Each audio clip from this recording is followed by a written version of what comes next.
More apparent that there is a new sheriff in town and a whole bunch of new deputies, too, on Capitol Hill. House Republicans have been meeting this week to plan the transition from a Democratic to a GOP minority there in the House. While some have been calling for cooperation with Democrats, other Republican leaders are sending strong signals that they have their own priorities that just don't mesh with the outgoing majorities. Joining us now to talk about all these issues, Republican strategist Jordan Sekula. Good morning to you, Jordan. And Democratic political consultant David Mercer. David, welcome to the show. Good morning to you. Good morning to you. I guess let's start with that. The Republican transition team beginning their operational push to try to see the focus, and a big word is cooperation. Jordan, let me start with you by saying, what does this mean? What can the American public look forward to? And what is owed them after the sweep after the midterms? Well, there's 84 new Republican faces, so these are new representatives. Some were Republican seats, some were Democrat seats, but they're coming from a new perspective of the party. That's the Tea Party, the grassroots, and they're not as beholden to party platform and party leadership. So you've seen Eric Cantor and John Boehner, so the next Speaker of the House, the next Majority Leader of the House of Representatives, both really work to make sure that the Tea Party groups, these new elected officials, are on board with their agenda, with their leadership roles, and will also understand how the process works. They still have to work inside a very difficult procedural process, but it's a new group. It's very different than before. Right. I'll ask you to weigh in on that, David. I will weigh in. Thank you very much, Allison. What I see or what I heard from the American people is a little more comedy in the relations between Republicans and Democrats. And why? Because we need to get solutions to address the problems that are facing the American people. And you see a lot of, disagreement arising among the Republicans internally.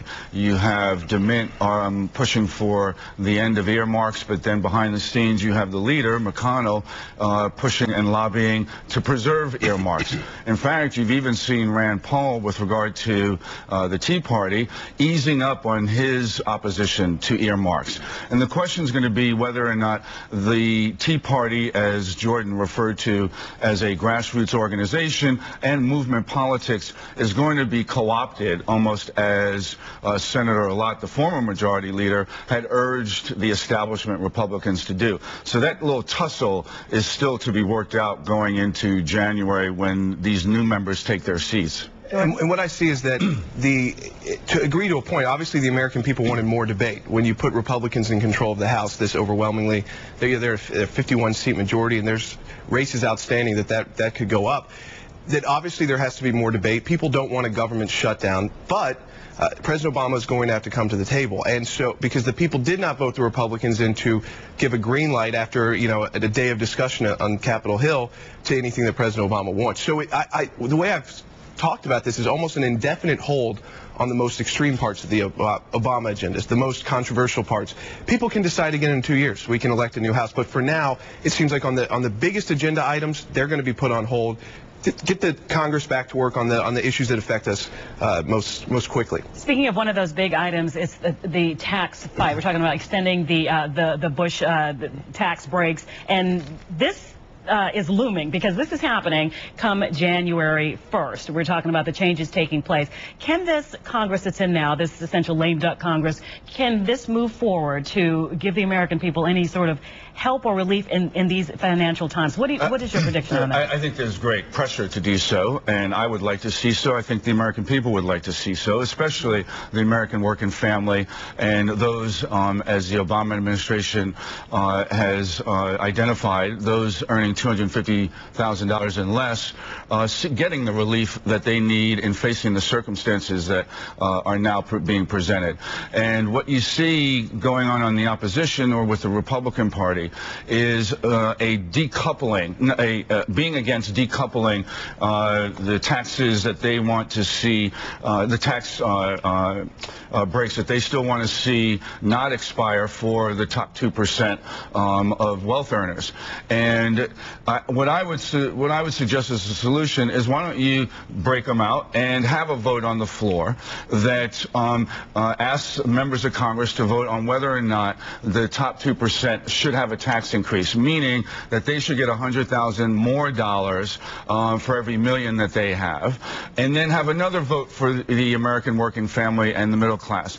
I believe if you have those votes separated, that you will see that for the top 2% go down, and I think that you would see an upvote for the middle class. What do you think, Jordan? I don't think Republicans are going to go there, though. I think what you're going to see is that they've already pushed back against legislation that would only temporarily extend the tax cuts for everyone. They've already said, you know, we're not doing that. We're talking about the tax cuts for everyone. One proposal that was out just as of yesterday was a proposal to extend them for a couple of years for everyone, with a pledge, and the Democrats would be behind this, with a pledge to rework the tax system entirely. So everyone would be saying, okay, we'll extend it for 2 years, but we're also saying that we're going to rewrite the tax code. Now, that sounds great. Could it actually be done? I'm not sure. But with the Republican Congress, they're going to push very hard to extend these tax cuts for everyone, the top and the bottom. David, we're running out of time, and I wanted to ask you about this fight that's going on between Steny Hoyer and Jim Clyburn. This is for the position of the whip position, the second most powerful Democratic position. Does this bode well for the Democratic Party, that there is now infighting, now lobbying on both sides? Some very powerful Democrats backing Steny Hoyer. Meantime, the CBC and others backing Clyburn. Yes. What's your opinion about this? Look, in the House, you have 3 seats when you're in the majority in the top leadership: the Speaker, the Majority Leader, and the Whip. With the Democrats now being in the minority, you have the Leader, the Minority Leader, and the Whip. So there, in the hierarchy of things, with former Speaker Pelosi seeking to maintain her leadership status, we only have those 2. It's a tough call with regard to Jim Clyburn. I hope best man wins, and we still have many weeks to go before in seeing who harnesses the greatest support. But nonetheless, that's the reality that Democrats are now facing, and hopefully we come up with the best leadership in going into the next session of Congress. Got to end it there. Are you something right on the tip of your tongue? No, it's good. Are you okay? To comment on the Democrat power struggle. Jordan Sekula, thank you very much.